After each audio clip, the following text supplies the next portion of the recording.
Pessoal, bom dia. Mais um episódio aqui pra gente do X Center Pod. Curta, comente, compartilhe e dê o seu joinha. Pessoal, estamos aqui com a Bruna, doutora Bruna Fonseca, da Axial Vet. Uma pessoa sensacional no sentido de ter um currículo invejável, tem eu não sei ela que vai falar depois, mas acho que ela gosta de confusão, porque a área dela é uma área bastante desafiadora. E então estamos aqui com ela e vamos ouvir a doutora Bruna. A primeira pergunta que eu sempre faço: o que é cavalo para você? É a fonte de todos os problemas, né? E soluções.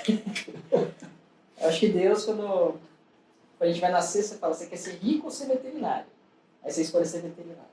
Aí te dá uma segunda chance. Quer trabalhar com pequenos ou quer trabalhar com equinos? A gente vai para equinos. É muito desafiador. Você falou, eu gosto mesmo de problema. Eu acho que equino ele é maravilhoso, mas ele é super desafiador. Tanto que para muitos pesquisadores de humanos, de ortopedia, eles usam o cavalo como modelo, eles têm associação com escolas veterinárias, porque o cavalo é muito difícil. Então você consegue resolver os problemas do cavalo, articular, eles conseguem no humano. Então o cavalo é isso, para mim a minha fonte de alegria e de todos os meus problemas. O cavalo, né? Relaxa e esquenta a cabeça. Exatamente. Então assim, o atendimento normalmente é isso, é legal, eu me sinto bem, mas é uma dor de cabeça sem fim. Bom, quem é a Bruna? Como é que você começou? De onde você surgiu? Onde você nasceu? Eu sou de Rio Claro, aqui perto. Você é Claro, sou aqui de Rio Claro. E eu sempre gostei de cavalo, não sei porquê. Tem coisas acho que a gente nasce. Eu nunca tive cavalo, a família não cria cavalo, ninguém monta cavalo, nada. Mas eu sempre gostei, sempre, você pegar os desenhos quando você cresce cavalo. E não sei. Inclusive, quando eu entrei na faculdade, tinha uma certeza que eu não sei de onde veio. Que no primeiro dia de aula eles perguntam lá, do trote, né? Quando tinha trote. Faz falta. Aí, de onde você veio e o que você quer fazer? Eu sou Bruno, vim de Rio Claro e eu quero trabalhar com clínica e cirurgia de cavalo. Nem eu sei hoje de onde saiu isso. Aquela resposta, né? E eu tive sorte, tenho sorte de hoje, de ter trabalhado toda a minha vida profissional e trabalhar hoje com isso. Então, daí você foi para onde quando você começou? Eu fui em Viçosa, né? Então eu estudei na Federal de Viçosa. Ela é amiga do Lissandro. O Lissandro, eu vou mandar para ele. O Lissandro é uma pessoa, foi fundamental nesse meu período, não de estudo, né? Porque eu não o conheci quando eu fui estudante, porque ele estava fazendo doutorado. Ele já era mais... Ele era famoso. Ele não conhece, misturava com aluno e ele estava em Botucatu. Tanto que quando eu fui fazer residência em Botucatu, ele estava voltando. Então a gente se desencontrou. Mas quando eu fui dar aula, depois eu dei aula em Viçosa, aí ele estava lá e sempre foi uma pessoa muito querida, que me ajudou bastante lá. Vocês passaram a ter contato mais frequente? Sim, a gente tinha bastante contato. Eu gostava muito de trabalhar com ele, inclusive. Sempre eu chamava para problemas de neoplasias, hematológicos em cavalo. Não é definitivamente a minha área. E eu sempre gosto de trabalhar com quem sabe o que está fazendo. Ele é um exemplo claro de quem sabe o que faz. Então, é um prazer sempre trabalhar com pessoas assim. E daí lá em Viçosa, você começou a sua vida de professora, você dava aula. Quais matérias que você era apaixonada e quais as que você levava arrastado? Na graduação? Como professora? Como professora? Não, as minhas disciplinas eram cirurgia e técnica operatória. Cirurgia de grandes animais, clínica cirúrgica e técnica operatória. Das duas, e claro, para os presidentes. A minha favorita sempre foi técnica operatória. Eu adoro formar a base do cirurgião. Acho que é um momento muito importante para quem vai se formar, né? O desenvolvimento motor dentro da cirurgia, ele é impressionante, né? Como você pode colocar isso na pessoa, e não só na pessoa que vai ser cirurgião. Eu acho que os valores do cirurgião, né, eles são muito importantes e podem ser levados por todo mundo. Então, acho que, além da técnica, uma coisa que eu gostava é dos valores do cirurgião. Né? O respeito com o paciente, entender a seriedade do que você está fazendo, você tem que ser ousado, mas você também não pode ser displicente, né? Você tem que formar essa linha, né? Que separa você ser displicente de ser ousado. Né? Mas o cirurgião tem que ser. Né? Você é cirurgião, você sabe. Você tem que ter um nível alto de confiança e ousadia, mas ao mesmo tempo saber quando parar. E eu acho que isso as pessoas podem levar para a vida. Né? Então, eu gosto bastante desses valores da cirurgia, do cuidado, do respeito, da elegância. Né? A elegância e a eficiência, né? Dentro da cirurgia. Então, eu gosto de fazer um trabalho elegante, limpo. Nossa, acho que a cirurgia, todo mundo Você devia está carregar um falando pouco. de elegância, eu lembrei do Dr. Alceu Ataíde, o saudoso Dr. Alceu, que ele operava de sapato mocassim Pois é. e impecável. Impecável. Ele não se sujava, saía. Eu admiro muito.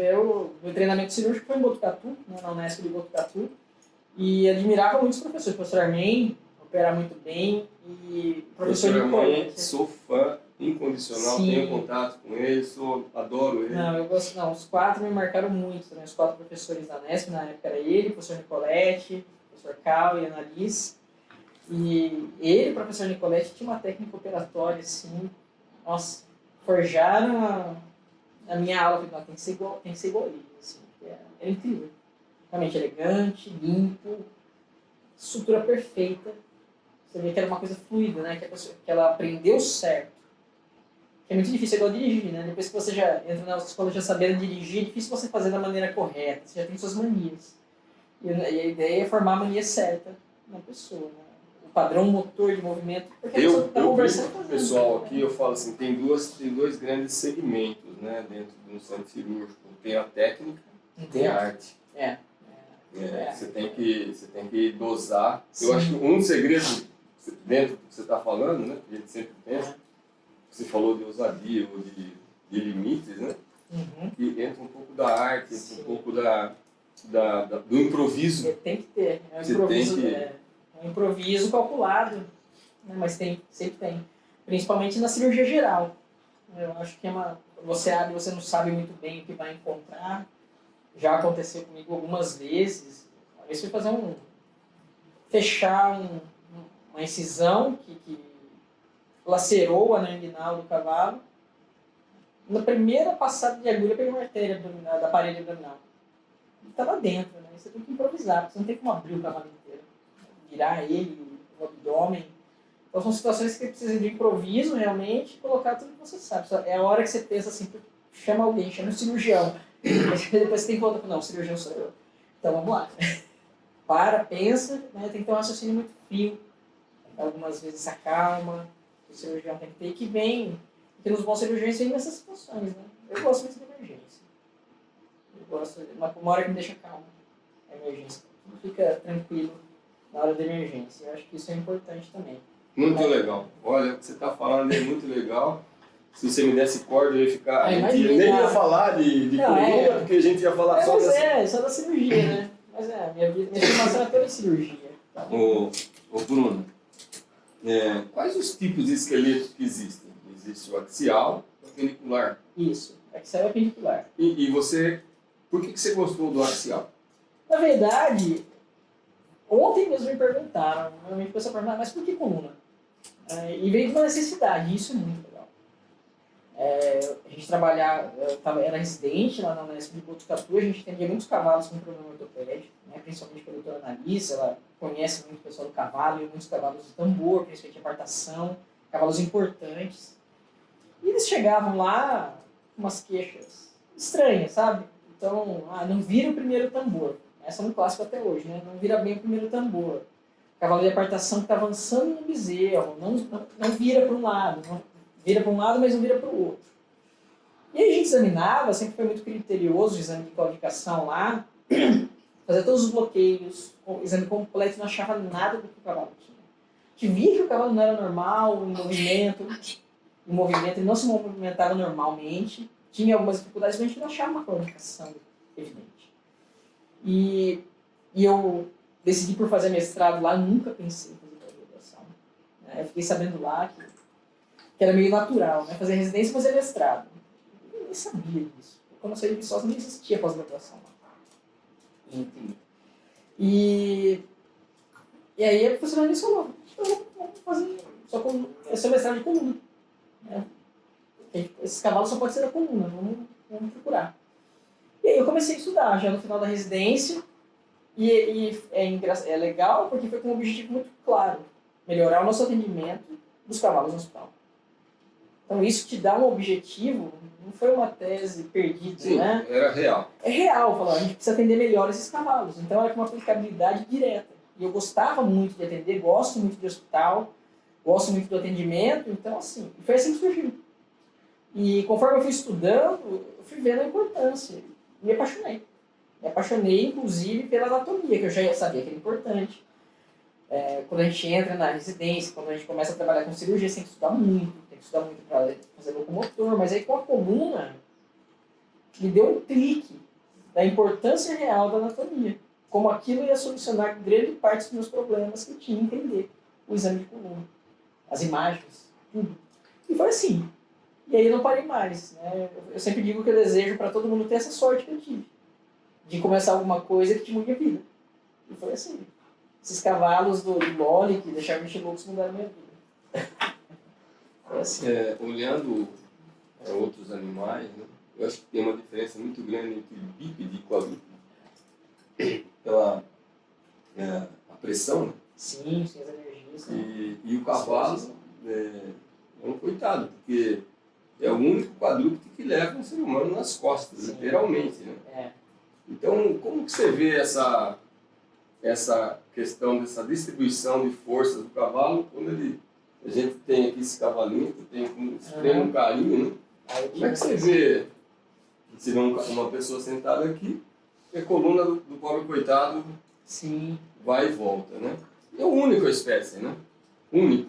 É a única que monta. Tanto que tem uns bois que o pessoal monta que acaba com o boi, né? Um boi, um touro, imagina. O pessoal salta. Tem problema de coluna por conta da montada? Olha, não, da montada não. Eu sei que cavalo de rodeio, touro de rodeio tem bastante dor, porque eles fazem muito movimento de rotação, né? Principalmente os que têm o sangue zebuíno, mas eu não tenho experiência com bovinos. Né? Mas eu sei que eles têm esses problemas, tem veterinários que atendem os touros de rodeio. Agora, na relação do cavalo com o cavaleiro é responsável por quase tudo que acontece na coluna do cavalo. Ele pode ajudar a estragar o cavalo na mesma proporção, acho que até estragar mais do que ajudar, se não souber o que está fazendo. Claro que o cavalo ele vem numa preparação de décadas, né, de séculos de convívio com o ser humano. Mas os esportes, equestres e as montarias, elas exigem demais somente da coluna. Uma coluna que é feita para ter forças agindo ao longo do seu eixo, né, na locomoção. Claro, com alguma sustentação por causa das vísceras, né, e isso é bem evidente na ativação muscular do trote, que ele ativa o abdômen para segurar o movimento de víscera. Mas com uma pessoa de pelo menos 80 quilos, a biomecânica muda muito. Né? E isso associado à mão da pessoa na boca. Tem estudo sobre diferença de biomecânica em função do peso do cavaleiro? Tem. E Quanto mais pesado, pior. Sim, mas tem as estatísticas de... Tem sim, tem um trabalho, eu até mostrei no curso, no penúltimo módulo do SS, mostrando, né, a alteração, porque estende mais a coluna. Para o cavalo é diferente do humano. Para o humano, o pior movimento, a pior postura para a coluna é a flexão. Né? Tanto que falar, quando for pegar um peso no chão, não curva a coluna, porque dá hernia de disco. Né? Que é o maior problema no ser humano. No cavalo é o contrário. É a extensão que causa a maior parte dos problemas. E quanto mais pesada a pessoa, maior a extensão que ela causa. Sempre vai causar uma extensão, o fato de ter o peso lá. Mas quanto mais pesada a pessoa, maior é a extensão que o cavalo faz. É diretamente proporcional. Então, pior é. E a gente vê isso muito evidente em cavalo de laço, né? O pessoal do laço mais pesado, tende a ser mais pesadinho, rédeas, laço, apartação, e aí os cavalos têm que fazer o trabalho com um sobrepeso maior, né? Em cima da coluna. Certamente. Então, tem uma relação direta da quantidade de extensão que faz. A extensão, ela desmonta todo o cavalo. Né? Quando a gente pensa em movimento de pelve, movimento de membros, o cavalo não consegue fazer com a coluna de extensão. Ele trava o cavalo. Numa posição. Vamos falar um pouquinho ainda da anatomia, né? A cabeça é muito importante, Sim, como pêndulo e ponto de equilíbrio. sim. Cabeça, pescoço, 7 vértebras. Depois a gente tem as vértebras torácicas, as 6 lombares, sacral e coxígea, né? E o rabo do cavalo, assim, qual é a real importância dele no equilíbrio? Rabo e cabeça, né? Eu acho que cabeça e pescoço, pelo que eu vejo, né? Porque eu vejo vários cavalos com lesões em cauda que até vão bem, mas a cabeça e pescoço ela faz 10% do corpo, né? E tem um centro de massa que é na planta occipital, o conjunto cabeça e pescoço. E o cavalo utiliza muito para equilíbrio, muito para equilíbrio e balanço durante os movimentos. Então, eu acredito que cabeça e pescoço, pelo peso e pela movimentação ativa dela, ela tem um papel maior. Consegue deslocar centro de massa do cavalo também. Então, abaixa a cabeça, o centro de massa vai mais cranial, levanta a cabeça, o centro de massa vai mais para caudal. Tanto que no cavalo de adestramento, eleva e desloca a massa, né? Não só a elevação, mas deslocamento caudal de centro de massa. Então, eu acho que é cabeça e pescoço. E é uma das áreas onde o cavaleiro tem maior ação. Com a embocadura, a mão e uma embocadura, você faz o que você quiser no cavalo. E esse é um grande problema para o cavalo. Normalmente, pensando em 2 tipos de cavaleiro, um cavaleiro que usa muito a mão para movimentar o cavalo, que é incorreto, né? O movimento do cavalo tem que nascer do tronco, da tórax lombar. E cavaleiros que vão chegando ao ponto onde só conseguem movimentar o cavalo na boca. Então o cavalo tem uma lesão, ela vai caminhando, ela vai modificando a forma do cavalo mexer, de fazer uma curva, e no final só resta a boca, a cabeça e o pescoço do cavalo para conseguir direcionar o cavalo. Mas é um local onde nascem muitos problemas. A embocadura, porque faz o que quiser com o cavalo. Aperta, flexiona, levanta a cabeça, abaixa a cabeça. Então com a mão é muito fácil, né? É muito fácil movimentar o cavalo. Você acha, assim, mudando de pato para ganso, você acha que a tendência do mundo é abolir embocaduras Eu não sei, acho que não. Acho muito difícil. Porque assim, elas não são o vilão. O vilão é a mão que está no final da rédea, né? Então as embocaduras, elas facilitam muita coisa. Inclusive para o cavalo. Alguns cavalos aceitam melhor, outros pior. E a mesma coisa, o cavaleiro ruim, mesmo sem embocadura, é capaz de machucar mais o cavalo do que se tivesse com embocadura. Tem alguns trabalhos mostrando a pressão que o bitless faz nessa região nasal do cavaleiro, enorme. Então a pessoa tem que saber o que está fazendo, o cavalo tem que ser preparado para isso. Assim como o barefoot. Não é todo cavalo. Eu, se eu fosse um cavalo, jamais poderia trabalhar de barefoot. Meu pé é super fino. Não suportaria. Para mim é melhor sapato. Mesma coisa do cavalo. Não é só tirar a ferradura, não é todo cavalo. Sabe, tem cavalo com sola mais fina, um casco melhor, um casco pior. Então acho que é individualidade. O principal é trabalhar. O que você está falando são indicações. Uso e abuso de técnicas. Igual em Viçosa tinha um cara que ele corria descalço 10 quilômetros. Eu não consigo ir até a rua descalço. Eu não consigo, ele consegue. Ele tem um pé mais grosso que um casco de cavalo. Será que todo mundo se treinar fica como ele? Não sei. Será que é o melhor ele correr sem o tênis? Não sei também. Talvez para ele sim. Talvez para mim não, para você sim, para outra pessoa não. Eu acho que a questão, eu acho que o grande avanço vai ser quando tratar o cavalo, o que quer que seja, individualmente. Para esse indivíduo, o que é melhor? Para ele e para o cavaleiro. Para esse conjunto, o que é melhor? Essa é, eu acho que o desafio. O desafio e deveria ser o objetivo. Não falar, sem embocadura é melhor. Não é para todo mundo. Então é ver individualmente cada caso. Você falou ali atrás da coluna ficar em extensão. Existe algum trabalho onde você... Porque até pessoas, se você fizer uma distração, um trabalho não só de fisioterapia, depois não vou falar de fisioterapia, mas existe algum trabalho tentando fazer distração em coluna? Tem uma contração de cauda. O cavalo a gente consegue fazer contração de cauda. É o máximo que dá para fazer, né, de maneira saudável, sem amarrar o cavalo. E tem trabalho, ele aumenta o limiar de dor bastante da região toracomumbar. Tanto que é um exercício que eu gosto de passar para o cavalo. Então, ó, depois que você montar, você faz a tração de cauda. Para dar aquele alívio no cavalo, e alivia mesmo. Aumenta o limiar de dor, assim, bem significativamente na região toracomumbar. Então, E a distração de pescoço? Colocar alguma... Não conheço. Eu conheço só uma para reduzir a luxação. Já vi um trabalho e seria colegas que fizeram tracionar com um trator a cabeça do cavalo. Mas não tem, assim, para fazer no dia a dia, tem alguns alongamentos, mas distração não, só de cauda.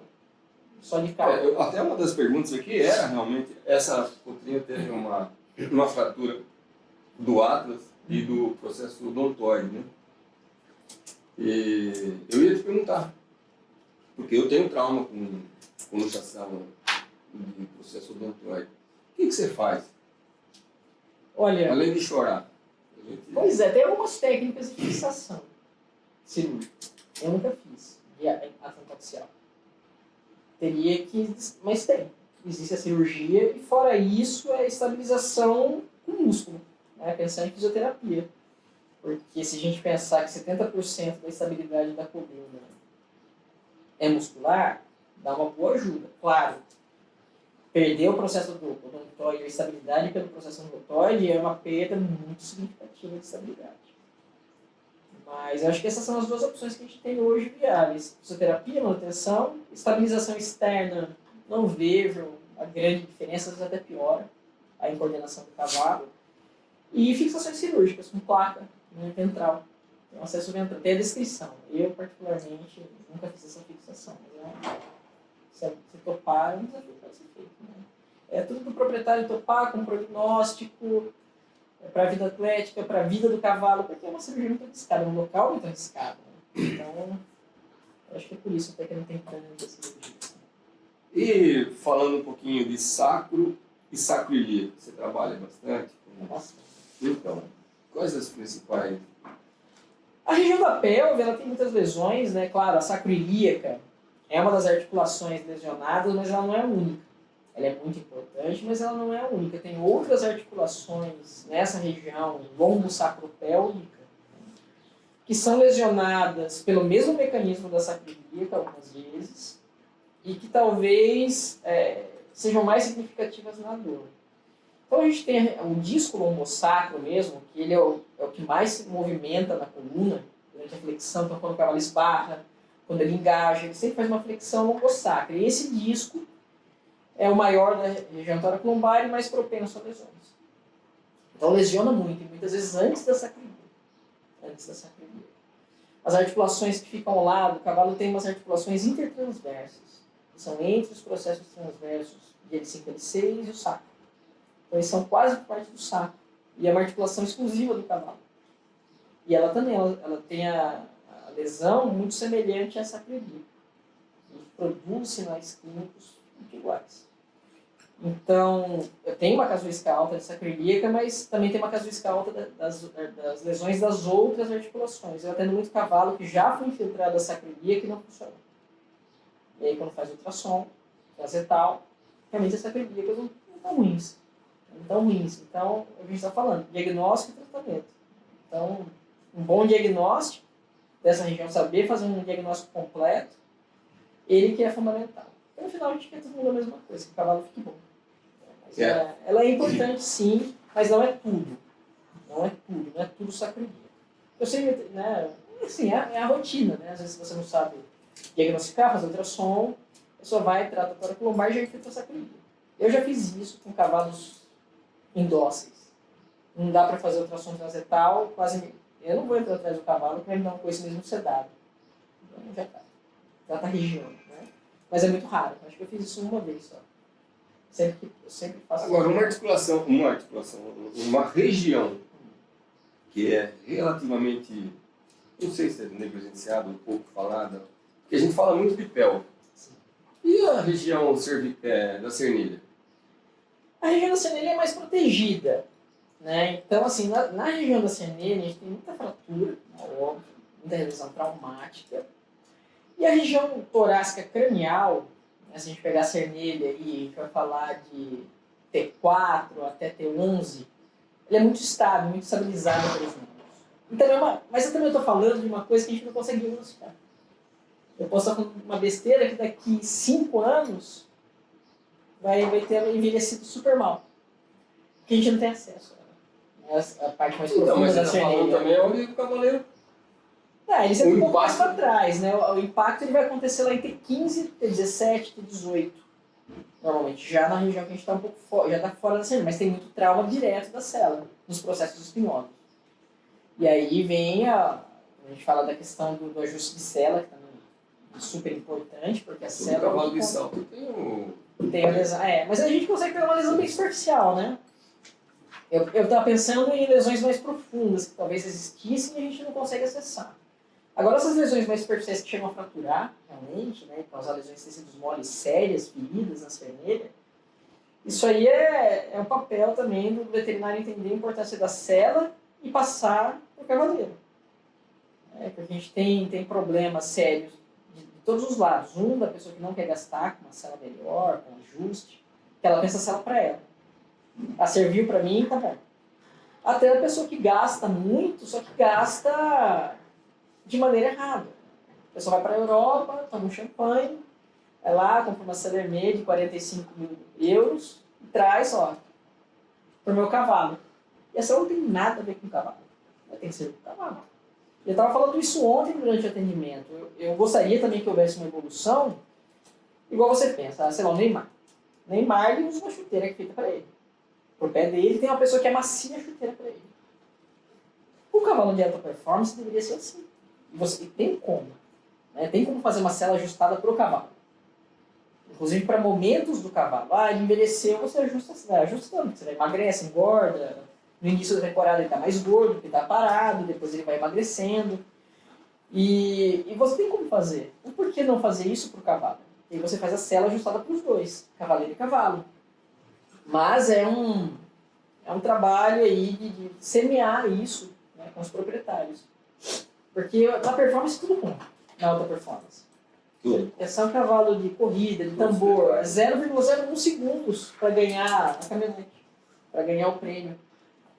E aí, se ele tiver com algo que não machuca as costas dele, faz toda a diferença. E processo espinhoso, o tamanho da cernilha. Você vê assim, cavalos mais cernilha, menos cernilha, a diferença de... Porque tem cavalos que a cernilha baixa, a cela quase que vai. Vai. Aí o pessoal coloca alguma coisa para parar. Uhum. Né? E aí machuca porque colocou direto. Mas tudo a cela tem que ser feita para o cavalo.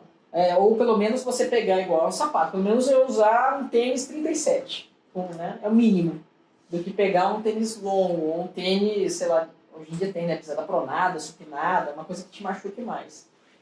Tem como, né, fazer a sela mais plana ou a sela mais inclinada. Igual o cavalo de salto, ele tem a tendência a ter uma cerneira bem grande. Né? Cavalo de salto. Campolino. A cerneira. Quanto maior a cabeça e o pescoço, quanto mais pesado, maior tem que ser a cerneira. E você tem cortes de milha, você pegar as linhagens de trabalho que não tem cerneira. Então a cela deveria ser adaptada para eles. Porque quando você tenta adaptar o cavalo à cela, por exemplo, tem a cela, ela está passando reto na cerneira. Aí você vai colocar um pad, uma manta na frente, e a cela faz isso. Então começa a apertar atrás. São dois biotipos que se complementam, no meu entendimento. Uhum. O cavalo que ele é cernelhudo, via de regra, ele tem um biotipo mais longilíneo e mais fino. Sim. O cavalo que é pouca cernelha, ele é uma tora de lado. Sim. O que complica ainda mais a questão da estabilidade da cela. Sim. Porque ele fica... Para segurar. Ele é uma mesinha por cima, né? Isso é muito ruim dos cavalos de laço, né? Porque a tendência do cavalo de laço é a cela ir para frente mesmo. Né? Era que laça, amarra o bezerro, a cela dá aquela escapada. Mas por isso que usa até uma segunda barrigueira. Mas teria que ajustar, né, de acordo com a prova. A gente vê isso em corte de milha. As linhagens de corrida, que você falou, são longilíneas. Tem a cernelha maior. Já os cavalos de linhagem de trabalho, eles têm, né, você vê o longuíssimo dorsal, ele é mais alto que a coluna, né? Todo cheio. No cavalo de corrida não, ele é mais baixo. Viu? Eu vou te fazer uma pergunta que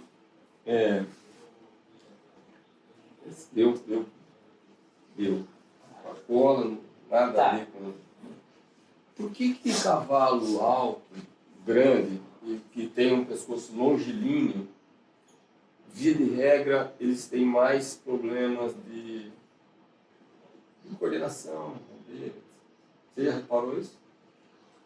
Nossa, mas eu atendo em tudo. Tem alguns estudos tentando fazer uma correlação com o Obler, né? Com a ocorrência com o Obler. Mas ao mesmo... Porque as raças... Porque sempre mostrou, as raças mais acometidas lá pelo Obler, né? Pelo sangue inglês, corte de milha, os warm bloods, né? Cara de salto.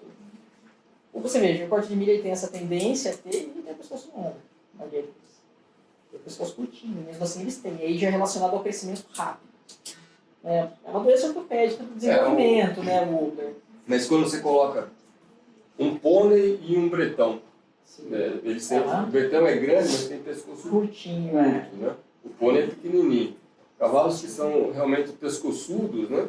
Sempre que você tem uma alavanca, um braço de movimento maior, a lesão é maior, né? Porque se você pensar cada vértebra, por exemplo, a primeira vértebra, ela suporta o peso da cabeça. A segunda vértebra da cabeça mais da primeira vértebra. E assim vai indo. A hora que chega na sétima vértebra... O áxis vértebra... é a vértebra que mais sofre pressão? Pelo humano. Não. Não, o áxis não. A vértebra que mais sofre pressão é C7. Porque ela está suportando o peso da cabeça mais o pescoço. Então, ela faz assim e a outra faz assim. A maior parte da energia, né, no pescoço, no cavalo, na natureza, é C6, C7, T1, né, na junção cérvico-torácica. Na nuca, tanto que você pode ver, no corpo, na coluna, no corpo, quanto mais central é a coluna do corpo, mais energia está passando por ela. Então, se a gente pegar a coluna lombar, ela é totalmente revestida por músculo. Pega um tibone, meia coluna, é totalmente revestida.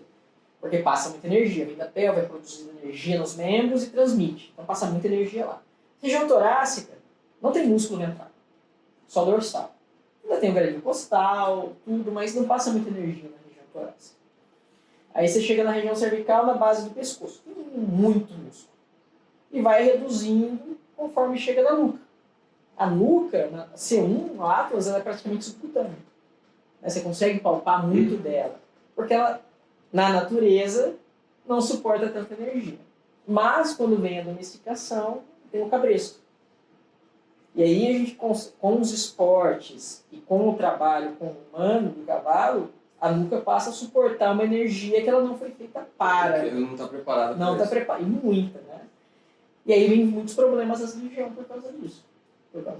Então, você tem lá a doma do potro, todos os cavalos de esporte, o freio, né, ele coloca uma pressão muito grande na nuca do cavalo, e aí colocando numa região que não está preparada para isso. Então, por isso, essa alta incidência de lesões na nuca, porque ela é desprotegida. Ela não é feita para suportar a energia. Mas Eu concordo 100%. Eu acho que a nuca... E eu vejo também quando a gente vê, às vezes, eu acho que a coluna lombar, por mais que ela tenha musculatura de proteção, mas quando você olha o cavalo todo, você fala, caramba, essa coluna, né? A torácica está bem desprotegida, as costelas não sustentam ela, né? Pelo contrário, é mais peso para ela. Mas a gente fica bobo de ver, eu não paro de me perguntar, falo, como o cavalo sustenta tanto aqui? Porque a coluna axial e apendicular, você ainda tem assim, sarcose aqui, você ainda tem... Tudo vai ajudando. Agora esse... porque é muito rígido. O que ajuda muito o cavalo é a rigidez. A coluna do cavalo não movimenta com a quantidade de movimento que a gente tem. Ele é um animal rígido. E acho que essa rigidez que ajuda. Na verdade né? O cavalo ele se movimenta auxiliado pela rigidez da coluna. Diferente do gato, que faz aquele movimento extremo com a coluna, que se movimenta com flexibilidade. São dois tipos de galope no reino animal. O de chita e de cavalo. E de cavalo é baseado nisso. Transmissão de energia eficiente pela rigidez. Então, o que ajuda muito o cavalo é que, estruturalmente, se a gente pegar só os ossos do cavalo, já é difícil movimentar, porque eles se encaixam de uma tal maneira que já deixa mais rígida a coluna. Então, isso já ajuda muito. Então, a gente brincava, isso daí, a gente brincava entre nós, veterinários, algumas linhagens de cavalo, porque o galope, ele como você está falando, ele é diferente. Tem cavalos, tem linhagens de cavalo, depois eu posso até falar a linhagem, mas eu não queria para não... Tá. Mas tem linhagem de cavalo que o cavalo pula. Tem. Ele parece um canguruzinho. Tum, tum, tum, tum. E assim ele caminha. Então, e esses cavalos, eles são muito bons em piso pesado.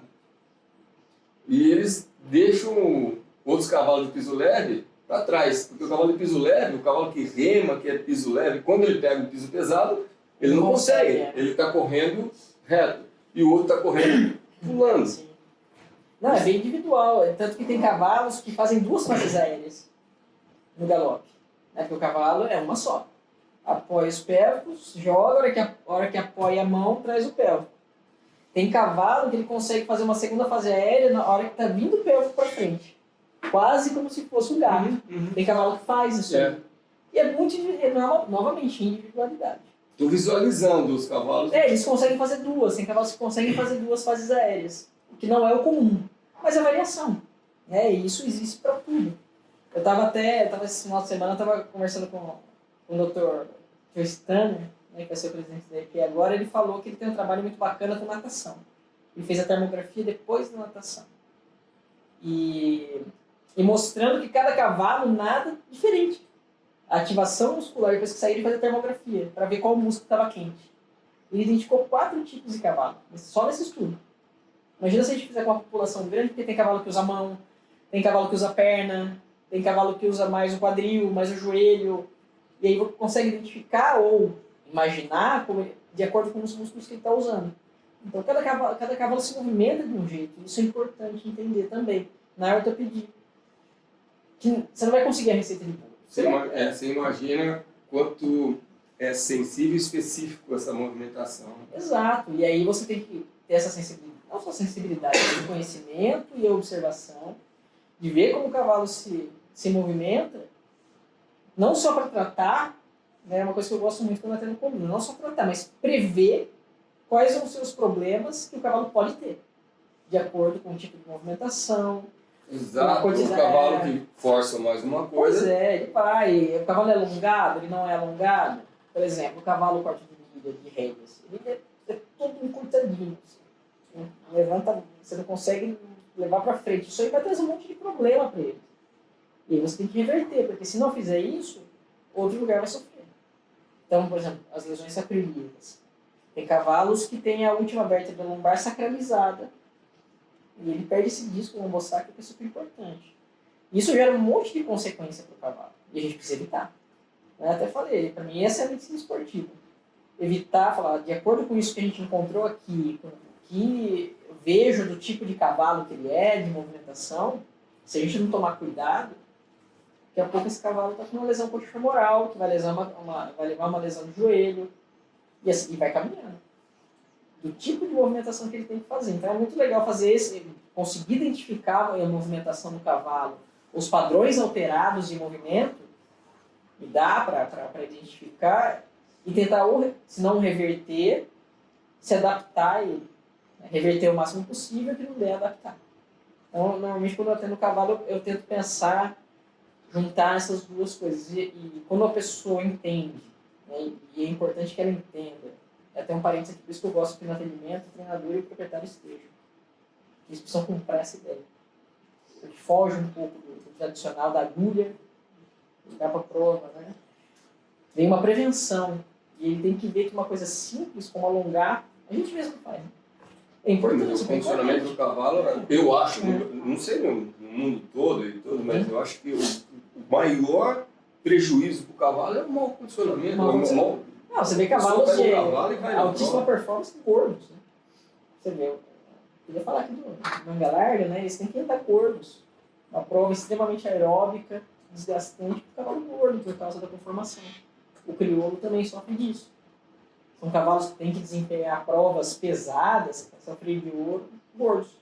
Porque eles também vão para... Você estava falando aí de cavalo bolinha, né? Que nem de rédeas, o cavalo longelinho. A gente vê muito, porque como a gente trabalha, a gente anestesia cavalo de todo jeito, né? Mula, etc. E a gente, quando o cavalo está anestesiado e ele está em recuperação anestésica, alguma coisa, que a gente já está relaxado, vendo o cavalo ali, então, às vezes a gente mexe para cá, mexe para lá, e você vê faz os limites dele sem ele estar consciente. Uhum. Você fala, nossa, tem cavalo que é molinho. E Sim. tem cavalo que é um pau de duro. Sim. Tem cavalo que, para ele levantar um pouquinho, você tem que levantar todo ele. E a gente percebe. Você vê que vai machucar, né? Você fala, nossa, vai machucar o cavalo aqui. É. Então, é muito legal quando você vê a flexibilidade ou a robustez, ou ele é todo estanque, né? Tem cavalo que não vai. Tem cavalo que levanta. Por mais que eles levantem com o posterior, tudo, né? Que nem gado, mas tem cavalo que levanta mais, né? Do que outros. Tem cavalo que ainda se arrasta um pouquinho. É bem legal quando você vê ele Sim. agindo por ele próprio, né? Uhum. Os limites dele. Bem É, legal. anestesiado você vê que vai muito além, né? Não adianta nem anestesiar. Às vezes. É tão encurtado, é uma coisa muscular, né? O encurtamento muscular ele não é eletricamente, eletromiograficamente ativo. Não é ativo, não é uma coisa que você consegue desligar simplesmente, né? Desligando o cavalo. E a gente não tem cavalo também anestesiado, muito com o pescoço. Né? Pescoço e cabeça você contém toda a força dele, na hora que você descobre Precisa, os locais. Né? Mas ela em Viçosa a gente fazia todo o retorno anestésico na grama. Tinha um gramado na frente do centro cirúrgico e tinha toda a técnica. Ela é o funcionário lá, o Célio, 1000%. Até queria roubar ele pra mim. Ele é impecável. Não levantava, ele ensinava os residentes.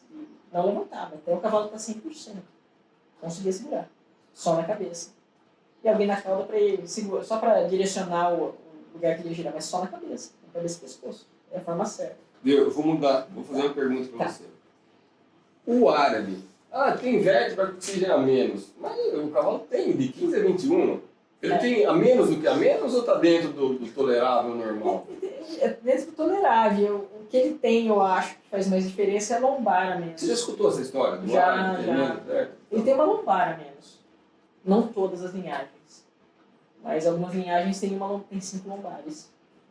Tem essa uma a menos. Mas o árabe, que a gente conhece a disposição, né, que é mais comum, ele sofre muito para ficar naquela posição. Né? É muito trabalho para ficar daquele jeito. Muito trabalho. Desgasta mesmo, não é simplesmente daquele. Claro que ele já tem um porte diferente. Mas para ficar no nível de apresentação, também ele sofre muito para ficar naquela posição. Ele não é todo cavalo, mas aí ele é filho de alguém, a promessa de alguém, ele tem que ficar para ir na exposição. Mas ele sofre muito, não é só isso. Mas ele tem uma lombar também a menos. Uma lombar a menos. Tem um pouco da raça, mas também tem muito forçado. Todo mundo naquele posicionamento. Mas eu trabalho pouquíssimo com área. Pouquíssimo. Não tenho casuística com o cavalo árabe. Vamos ter, ué. Pois é.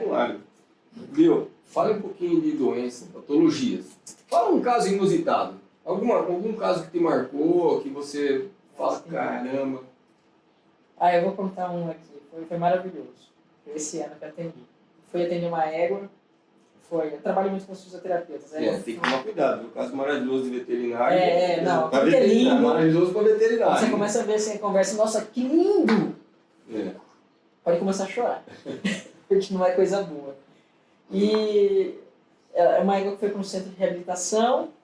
E a veterinária me chamou porque ela viu, por causa da nuca. A nuca não estava legal. Uma égua que estava de tambor, perdendo performance. Era uma égua muito boa para virar. E foi para o centro de reabilitação, ela viu a nuca. Não, vai ter que chamar o Aí eu fui lá examinar a égua, ela tinha uma fratura de occipital. Né? Bem, essa pontinha aqui saiu. Fraturou. Isso normalmente é traumático, né? Quebra. Examinando a égua, ela estava, aproveitar de um pouco mais magra, um pouco meio, flácida, um pouco mais estendida, que é normal, meio estranha. Eu examinei ela, ela tinha uma queixa do segundo tambor, então normalmente as lesões estão do lado que vira o tambor, do lado esquerdo, mas ela estava tudo pior do lado direito, sabe? Estava estranha essa história. Não estava batendo, sabe? Normalmente bate muito o sinal, o exame com a queixa. Então, do lado direito pior, tal, a fratura de occipital, e aí eu fui fazer o transetal. Na hora que eu fui fazer o transetal, uma bola na pelve, do lado direito. Logo na pelve. Como uma bola onde? Uma bolona na perna, no pubis, assim. Passei o ultrassom, o que é isso aqui? Aí a estagiária estava ajudando a gente, isso aqui, ela falou, cervix. Eu falei, não pode ser cervix. Uma bola dessa? Já pensei em tumor, pensei em um monte de coisa. Aí eu pedi para a veterinária palpar, porque ela já tinha trabalhado em reprodução.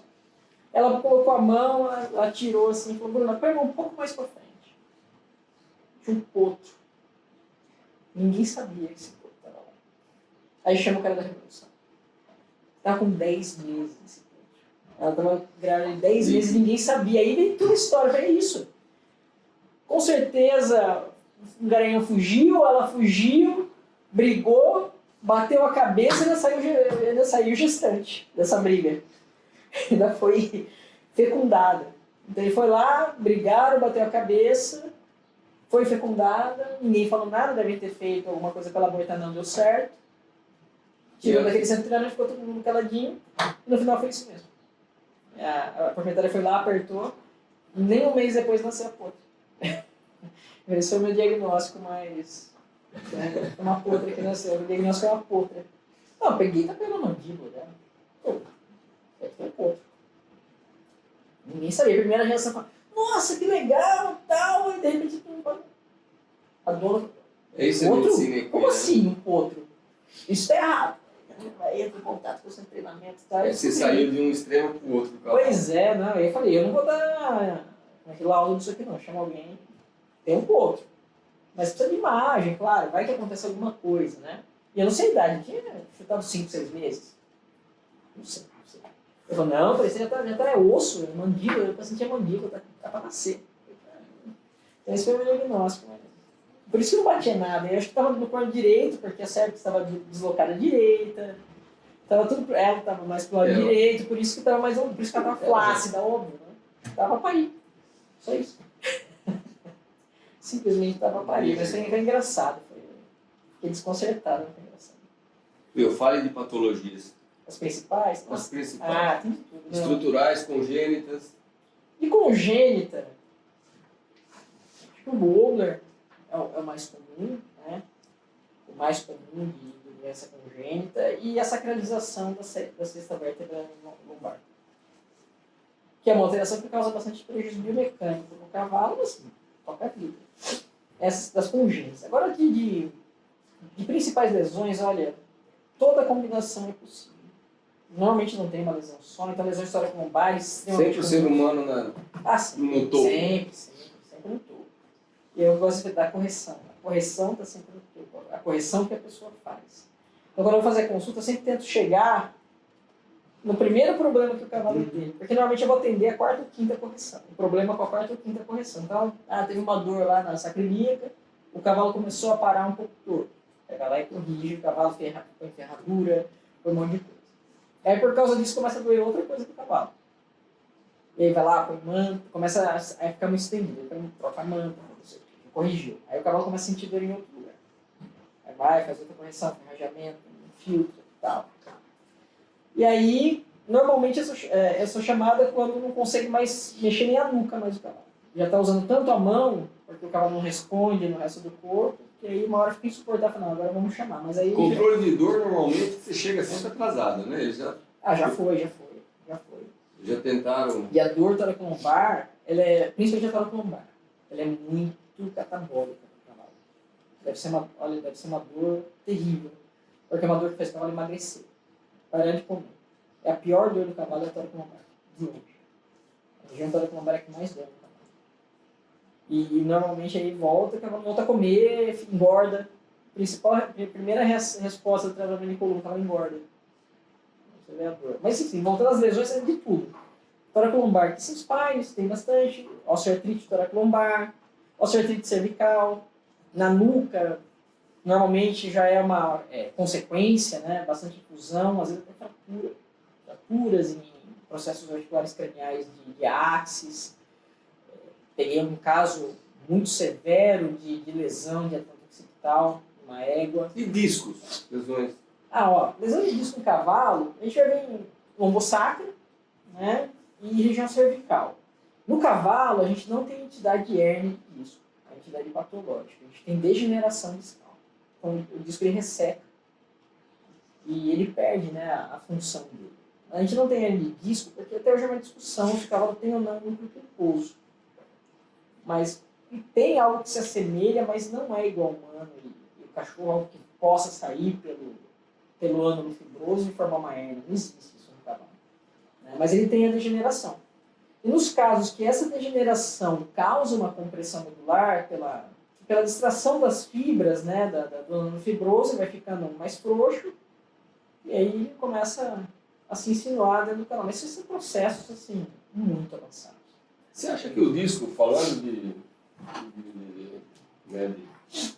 de uma linha evolutiva, porque você está falando do disco do ser humano, o disco do ser humano ele é feito para realmente aguentar pressão, né? Pressão, assim. Sim. Agora, o do cavalo, ele não aguenta essa pressão assim, talvez seja uma das diferenças de consistência. Pode ser, mas se você pensar, o cachorro também não tem. E ele tem bastante hernia de disco. Eu acho que é mais a quantidade de movimento.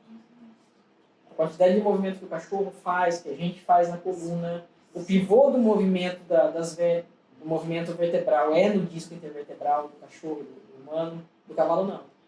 Uma vértebra se move em relação à outra e o pivô do movimento é dentro da vértebra caudal. Então o disco não está sob tanto estresse, realmente. Não tem movimento para isso. E nas regiões que tem mais movimento, o cavalo não tem um disco que tem um culposo. Então ele não tem não forma essa entidade patológica. Agora, a degeneração eu acho que é mais comum do que a gente pensa. Sempre que tem uma osteoartrite grave, eu acredito que tem algum grau de lesão discal pela instabilidade que ela causa, mas aí precisaria fazer as técnicas avançadas de imagem, né? Tomografia e ressonância. Que a gente não, infelizmente, ainda não tem acesso. Se você pudesse fazer, a grosso modo, assim, quais as modalidades que mais judiam de ter... Todas. Se marchador machuca a coluna, o cavalo que é só para andar para frente, né? Mas ele não depende muito da pessoa. Mas assim, de maneira geral, eu acho que das mais lesivas são as que têm... as que são mais lesivas são as que têm rotação de coluna. E a gente entra na parte do dia. Tambor, apartação. Tem rotação de coluna, tem lesão. São as piores, sem dúvida nenhuma. E aí que os cavalos deveriam estar mais preparados para essa rotação. Mas não estão. Mas a rotação é o movimento que mais lesiona a coluna. Em gente, em cavalo... pode ver, estudo de coluna de core, né? de exercício para o core. É beisebol, golfe e tênis. Os exercícios têm muita rotação. E no cavalo é a mesma coisa. Os movimentos de rotação. Mas você pensa no cavalo de corrida, tem muita rotação. A pelve rotaciona muito durante o galope. Né? Eles têm muita lesão também. Eles são cavalos jovens. Né? Eles são jovens, né? Sem muito controle motor. Mas também a sua coluna, olha, fala sua já. Não, a sua coluna axial é a última que se sedimenta no cavalo, né? 5, 6 anos. É a mais os séria. discos são a física caudal da vértebra é com 5, 6 anos. A cranial é com 2 e a caudal com 5 ou 6 anos. Então, que é a última grande formação do cavalo. É a coluna. Né? E mais do que isso, né? Eu acho que os padrões de movimentos se amadurecerem. Eu não sou contra cavalos jovens trabalhar, pelo contrário. Ele tem que trabalhar jovem, porque, assim como humano, acho que é a hora de aprender, de fazer a aprendizagem motora quando é criança, mas não no nível de ser a principal competição, talvez, do cavalo com 2 ou 3 anos. Mas ele tem que viver o esporte, né, de maneira comedida, aprender os movimentos desde cedo, para isso ficar no controle motor dele, no repertório motor dele. A gente aprende muito melhor quando é pequeno. Você pode ver, eu fazia jiu-jitsu. Eu vi as criancinhas fazendo lá os movimentos que eu tinha super dificuldade, e a criança fazia brincando. Eu falei, nossa, eu queria ter aprendido, ter entrado no jiu-jitsu, aprendido a fazer esses movimentos na idade deles. Que hoje seria muito mais fácil para mim. Muito mais fácil para a gente aprender o movimento do que com a criança. Mas ela não precisa ir para o mundial de jiu-jitsu. Ela vai fazendo os movimentos que vão ser demandados quando ela for adulta, se ela quiser continuar. No humano isso é bem definido, na idade de lançar, saltar. Isso é uma coisa que acho que falta um pouco para o cavalo, para dar essa aprendizagem motora, dar esses estímulos motores corretos no potro que vão gerar um campeão lá na frente. Com menos lesões e com mais qualidade de movimento. A gente pensa em adestramento, é qualidade de movimento, rédeas, é qualidade de movimento. Se ele aprender jovem, mas não for exigido, A hora que ele chegar na idade adulta, esse movimento ele está dentro do repertório motor dele. É aquelas coisas que a gente faz automático. Você está falando de vários movimentos são repetitivos, né? O cavalo com boi, o cavalo de equitação, o movimento é imprevisível ali no momento, né? De repente ele vira e tem que rodar com o movimento. Exato, ele depende do adversário dele ali na competição. E ele tem que estar preparado para isso. Deixa eu... Pescoço invertido. Cavalo que... O que é... Tem alguma... Naturalmente já nasce, Isso, naturalmente. É igual a gente, né? Tem gente que tem a postural. Né? Nasce já com menos desenvolvimento dos músculos epaxiais. Você vê cavalo com cifose sem uma justificativa, às vezes? Normalmente sim. Tem uma justificativa, ele nasceu assim, tudo bem, nasceu encurtado, isso é igual a gente. Né? Se a gente pensar, por exemplo, postura humana. Tem gente que tem peitoral mais aberto e tem gente que é mais curvadinha assim. Que você já pode ter nascido com isso ou pode ter se desenvolvido assim. Né? Durante o seu desenvolvimento você vai ficando curvado. A pessoa mais tímida vai ficando mais curvada. E isso é tudo músculo que faz. Então a gente tem o peitoral menor, que liga o ombro ao grande costal, e ele encurtado, ele faz a rotação interna do ombro. Então se a gente fizer a rotação interna do ombro, postura ruim. Se a gente fizer a rotação externa, a postura fica boa. Então, a gente tem que nasce com essa propensão, ou pela vida mesmo, que vai tendo esses encurtamentos, menores ativações musculares. Né? A gente tem bunda, a gente não tem bunda. Antigamente a gente via cavalos com lordose violentas. Corte de nível, principalmente. Hoje em dia eu não vejo tanto. Era realmente sela muito cedo, montaria... Ou houve uma evolução genética e foram...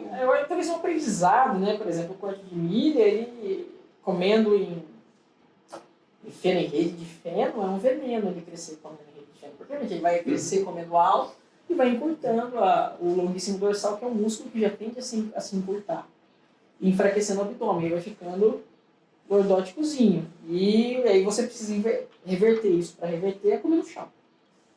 E se tiver um fisioterapeuta para fazer todo o trabalho de alongamento desses músculos, fortalecimento do abdômen. Mas talvez o aprendizado, né, de tanto bater a cabeça, pode ser. Então tem mais uma tendência a comer menos alto e mais no chão para evitar essas lordoses, porque o corte de milho ele tem muitas alterações musculares, de encurtamento, de temiosite, né? Então é muito forte, né? Tem músculos muito grandes para o corpo dele, muitas vezes. Então, ele tende a ter essas disfunções, esses padrões de postura alterada durante o crescimento. Mas acho que a pessoa vai batendo a cabeça e vai aprendendo, né? Talvez. Acho que sim. Não sei. Boa pergunta. O Bruno, você, na sua área, você... quais os principais gargalos que você vê para trabalhar com coluna? Eu acho que você trabalhar com coluna, você esbarra diretamente em neurológico. Não tem jeito. Vira e mexe se tem disfunção neurológica, se a pessoa te cobra um diagnóstico, tem um EPM. Eu comecei a trabalhar com a parte de neurologia e isso também, tudo vem de uma pressão.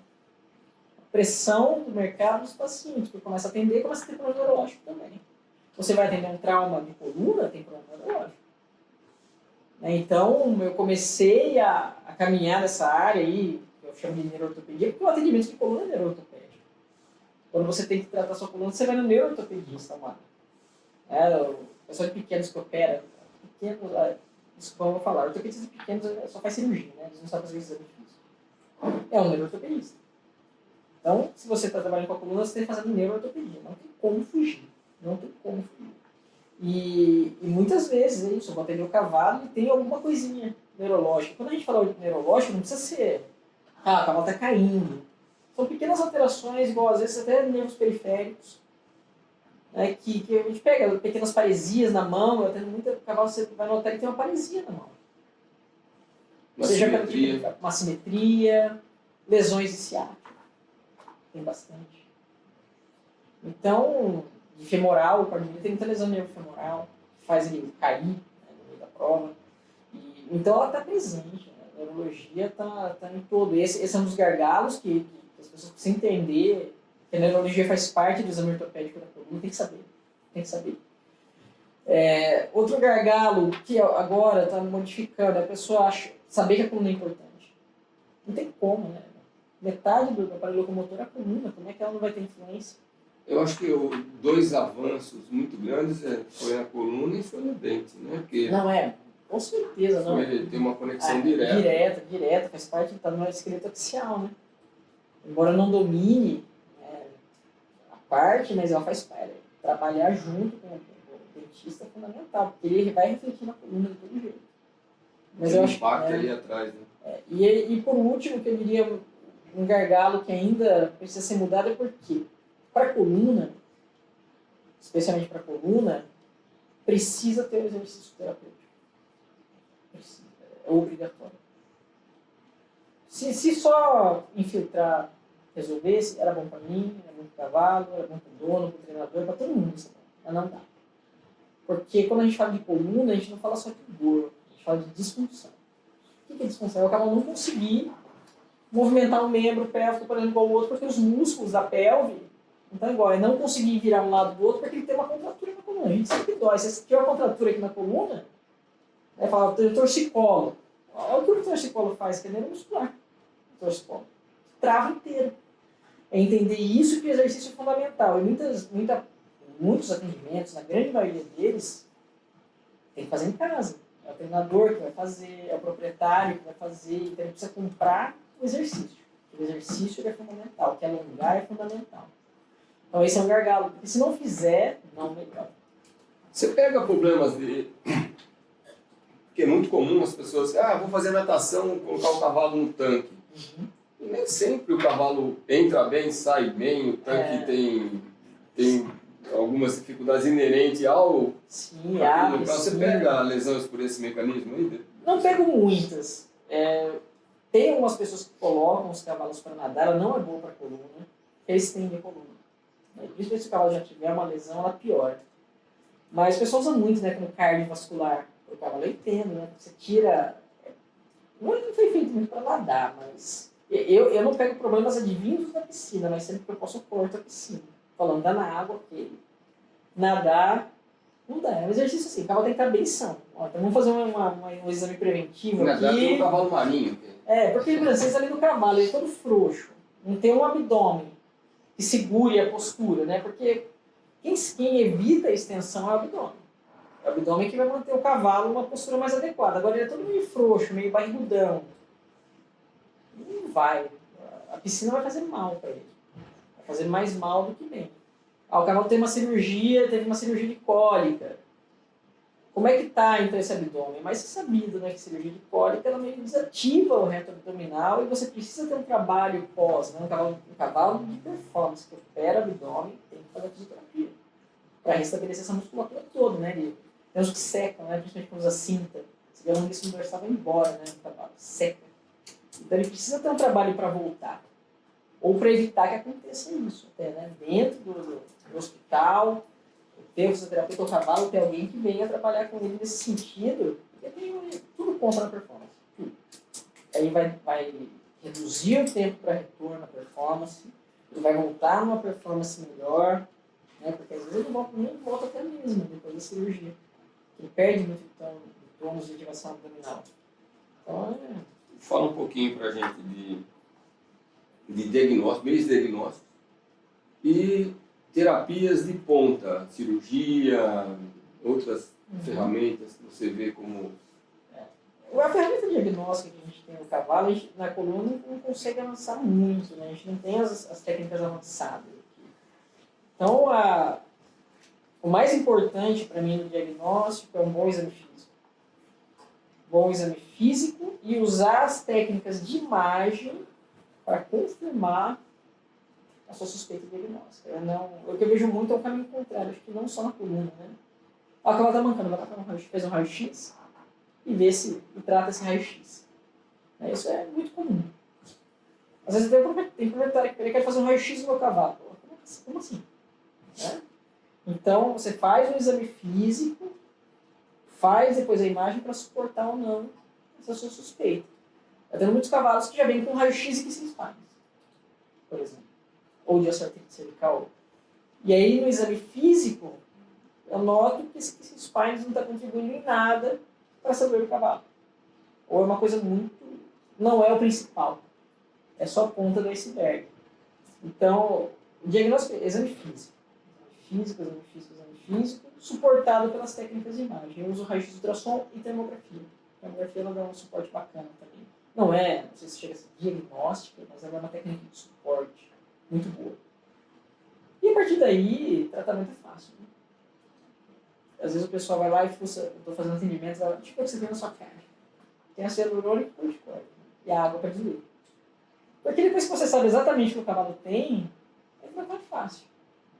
Aí tem uma artrite, vai lá e trata a sua artrite, para tirar a dor. Tratamentos cirúrgicos, para que esses spines nunca tive um cavalo que precisasse de indicação. Inclusive, eu acho uma cirurgia que são para casos extremamente pontuais. Normalmente não precisa. Não precisa. E das cirurgias, como eu já fiz, foram as fixações vertebrais, né, para o Uber. Eu peguei 2 cavalos, 2 potros, né, com um sucesso bom. Eu operei pouco, né, tem muito sucesso porque operou pouco. A pessoa que não fala que a pior cirurgia que existe no mundo é castração no cavalo, castrar o cavalo, é porque castrou pouco. Né? É a pior cirurgia. Pode perguntar qualquer cirurgião no mundo, você fala qual é a pior cirurgia fazer um cavalo castrar. Muita coisa pode dar errado numa cirurgia muito simples. O cavalo está lá correndo e pode morrer na sua cirurgia. Então, eu acho que eu fiz pouco, por isso não tive muito problema. Então, eu tenho pouco para falar. Mas são cirurgias de muito sucesso. Assim. Eu fiz com placa, né, porque os sistemas, aquele basket, é muito caro.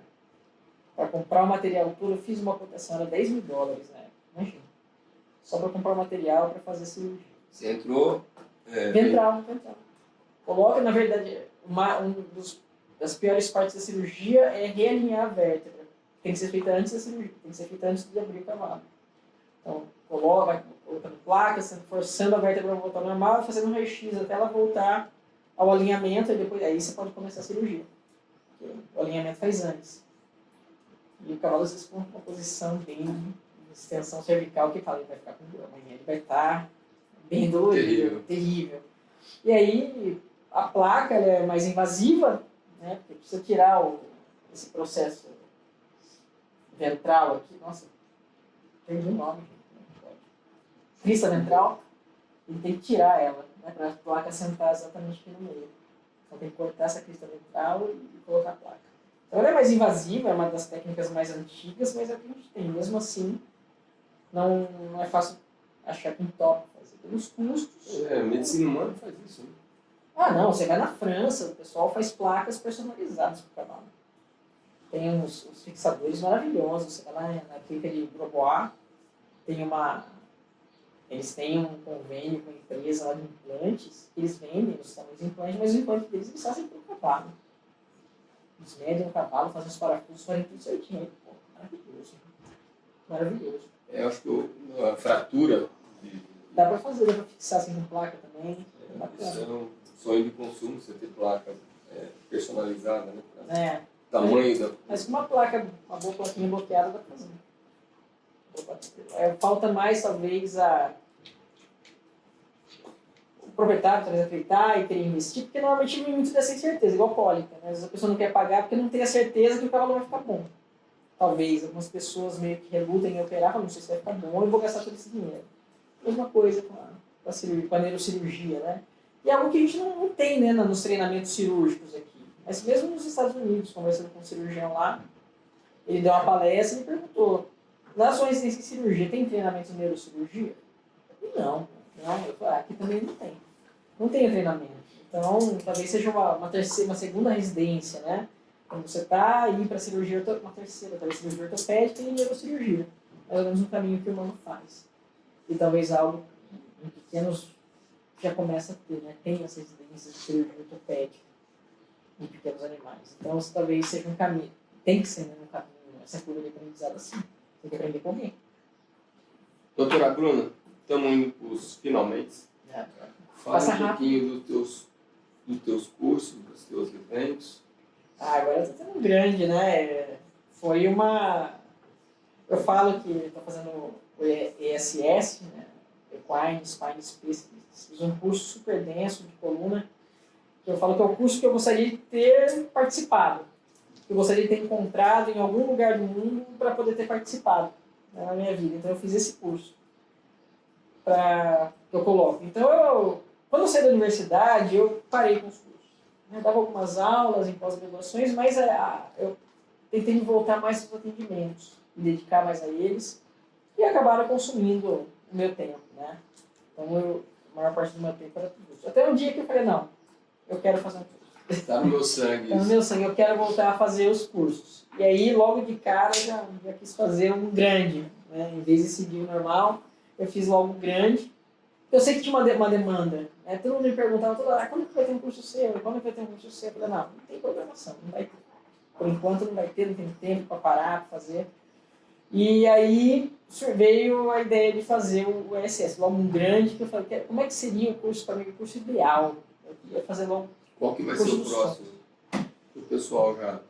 Pro ano que vem não tem ESS, é um curso que demanda muito de mim, né, da minha equipe, que sou eu e a Michelle, nossa grande equipe, fazer um curso desse. Mas eu penso em cursos, em continuar e aí meio que preparar as pessoas para o ESS. Né? Voltar com cursos menores, talvez cursos de imagem, mesmo para quem já fez, falar, não, mas ainda tenho dúvida no raio-x, no ultrassom. Vamos fazer cursos mais pontuais, cursos online, né, que tem que ter. Tem vários colegas fora do país que pedem também. Então, cursos online, e aí, um ESS como esse, o pessoal tem que aproveitar esse aqui, né? E vocês já repararam que ela é da terra do Bitar?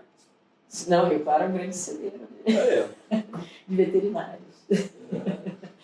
Tem Rio Claro, quem diria, né? Ícone da coluna, ícone do dente. Você sabe que uma história engraçada do Bitar, ele anestesiou uma cólica pra mim já, que eu fiz um pônei. Tinha um pônei, eu fui atender o pônei. Hoje em dia já vai ser operado, né? Já tava com líquido sanguinolento, falei, esse pônei não tem jeito, tem que levar para o hospital e trazer para cá. Aí o cara não queria pagar, não queria trazer, você não dá para fazer lá. A juventude é... Eu liguei pro Bitar, falei, você anestesia para mim? É anestesia, fizemos na propriedade do cara. Mas aí tinha uma intercepção que ia até a raiz mesentérica, assim, e aí eutanasiamos, mas a gente fez uma cirurgia de cólica a campo, eu e ele anestesiou para mim. O anestesista Bitar. Ele anestesiando e eu operando.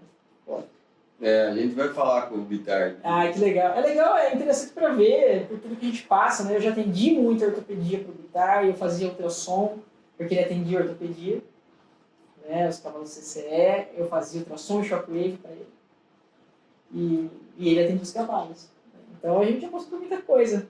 Antes dele trabalhar só com odonto, antes de eu trabalhar só com coluna, a gente passa por muita coisa, né? Então, a gente percebe, você tem uma trajetória recheada. Não, fiz tudo. Já fazer ortopedia de pequenos, muito grato, recomendo. Tudo dá certo com o cachorro. Você bota a placa lá, você pode chacoalhar ele, segurar pela patinha assim, é que não sai do lugar. Funciona. Nossa, trabalharia fácil. No ar-condicionado, depois de 30 minutinhos, só tomando seu café. Doutora Bruna, muito obrigado. Viu? Eu que agradeço, é um prazer, uma honra estar aqui com você. Uma honra mesmo. Obrigado. Eu que agradeço o convite, muito bom.